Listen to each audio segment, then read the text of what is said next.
जय हिंद दोस्तों, कैसी हैं आप लोग और कैसी चल रही है आपकी स्टडी। दोस्तों आज की इस वीडियो में हम लोग क्लास 12 मैथ के ऐसे टॉपिक के बारे में कवर करने वाले हैं या बात करने वाले हैं जो आपके बोर्ड एग्जाम के लिए रामबाण साबित होने वाला है। ठीक है, देखिए मैं बता दूं, कई ऐसे विद्यार्थी होते हैं जो मैथ में बहुत ज्यादा वीक होते हैं, मैथ में बहुत ज्यादा वीक होते हैं क्योंकि वो शुरू से मैथ नहीं पढ़ते हैं या मैथ से उनको डर भी लगता है। अब क्या बात है भैया कि मैथ का पेपर तो पास में ही है। अब बच्चे सोच रहे हैं कि सर हमने मैथ में अभी तक कुछ भी नहीं पढ़ा है, क्या इसमें कोई ऐसा टॉपिक है क्या जिसे हम पढ़कर मैथ का पेपर आराम से दे ले, आराम से मैथ में पास हो जाए या मैथ में बढ़िया से बढ़िया नंबर ला ले। तो भैया आज की इस वीडियो में मात्र मैं आपको 12 टॉपिक बताने वाला हूं, मात्र 12 टॉपिक, और मात्र ये 12 टॉपिक पर आप दो दो तीन तीन प्रश्न लगा के चले जाना। मैं गारंटी देता हूं, ये तो नहीं देता हूं भैया कि तुम 100 में 100 फोड़ के आओगे, नहीं, मात्र ये 12 टॉपिक तुम पढ़ के इतना गारंटी देता हूं ना कि 100 में तुम इतना बढ़िया नंबर ला दोगे जो तुम्हें विश्वास नहीं होगा कि सर मैं इतना नंबर ला सकता हूं मात्र 12 टॉपिक पढ़ के। ठीक है, 29 फरवरी को पेपर है और आज इसे आपके हाथ में 3 या 4 दिन का समय बचा है और इसी समय में आप बढ़िया से इन क्वेश्चनों को प्रैक्टिस कर सकते हैं। ठीक है, चलिए देखिए पहला टॉपिक है तुल्यता संबंध। इसमें आपके संबंध आते हैं समतुल्य, समित और संक्रामक। भैया ये तीनों बहुत इंपॉर्टेंट है। ठीक है, आपके पेपर में यहां से एक 5 नंबर का क्वेश्चन जरूर मिलेगा और ये तय है यहां से 5 नंबर का एक क्वेश्चन आना ही आना है। ठीक है, तो तुल्यता संबंध उसमें आएगा, एक संबंध दे देगा, बोलेगा समतुल्य, समित तथा संक्रामक, इसमें से तीनों की जांच कीजिए। या बोल देगा कि बताइए ये संबंध तुल्यता संबंध है या नहीं है। तो तुल्यता संबंध कब होता है?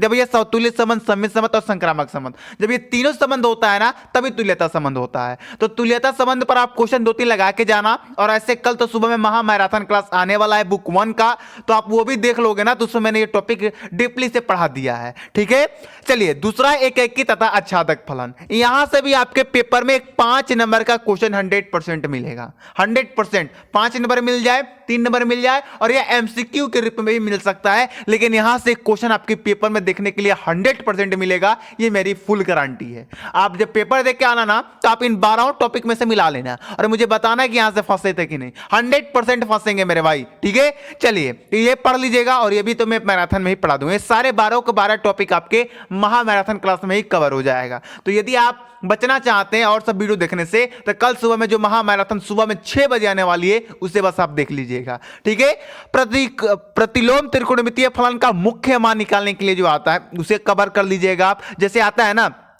जैसे ये वाला मैं क्वेश्चन लिख के दे देता हूं, cos इनवर्स 1/2, ऐसे जो आते हैं इसका मुख्य मान ये आप जरूर निकाल के देख लीजिएगा, यहां से एक क्वेश्चन जरूर आएगा। ठीक है, और ये ना भी आएगा तो प्रतिलोम त्रिकोणमितीय का सरलतम रूप वाला क्वेश्चन आ जाएगा, हल करने वाला आ जाएगा, x का मान निकालने वाला आ जाएगा। तो भैया इसका तो चिंता नहीं है, ये तो बहुत सरल क्वेश्चन होते हैं और इनको मैं कल ही सुबह में महामैराथन में करा दूंगा। ठीक है, चलिए और चौथा है ए इनवर्स ज्ञात कीजिए। अब ए इनवर्स वाला बहुत इंपॉर्टेंट है, यहां से आपका 3 क्वेश्चन क्लियर हो जाएगा।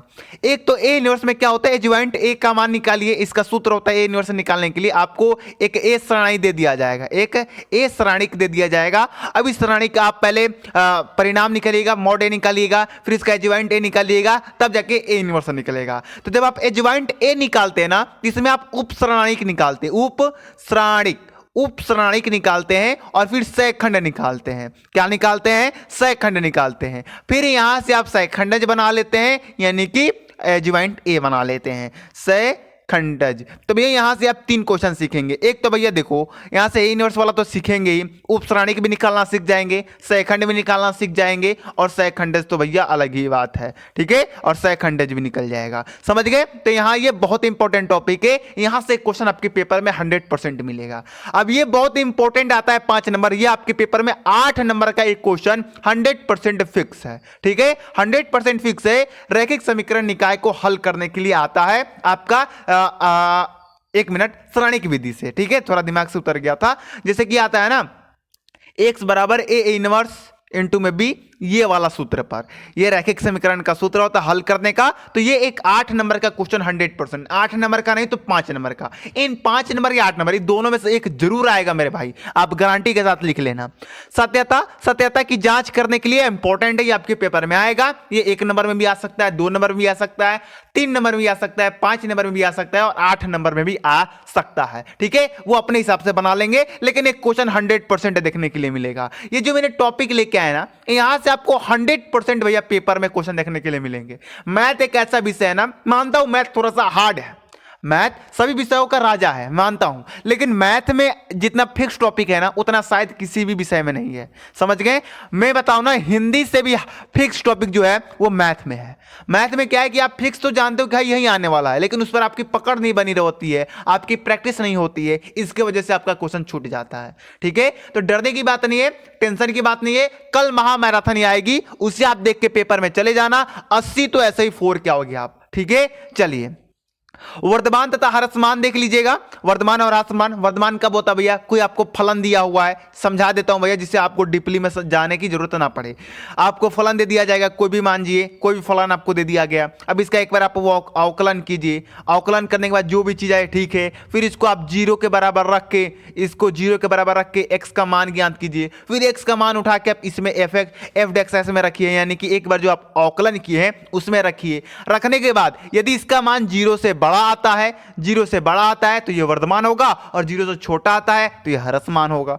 समझ गए? तो यहां से एक क्वेश्चन तय है आपको। ठीक है, चलिए समघात रेखिक अवकलज समीकरण, ये इतना इंपॉर्टेंट टॉपिक है ना कि यहां से भी आपके 8 या 5 नंबर में देखने के लिए क्वेश्चन मिलेगा ही मिलेगा। न्यूनतम दूरी बताने की जरूरत नहीं है भैया, आप किसी भी साल का कोई भी सेट उठा के देख लीजिए, उसमें न्यूनतम दूरी पर क्वेश्चन आया ही आया है। तो भैया इस बार कैसे छूट सकता है? इस बार भी आएगा। ठीक है, कोटि और घात भैया देख लीजिएगा, ये तो ज्यादा नंबर में नहीं आएगा, एक नंबर में एमसीक्यू के रूप में आ सकता है और आएगा भी, क्योंकि इस बार जो है सिलेबस बहुत कट गया है, तो ये आने की संभावना बहुत ज्यादा है, 99% संभावना इसकी आने की। ठीक है, तो इसको भी आप देख लीजिएगा।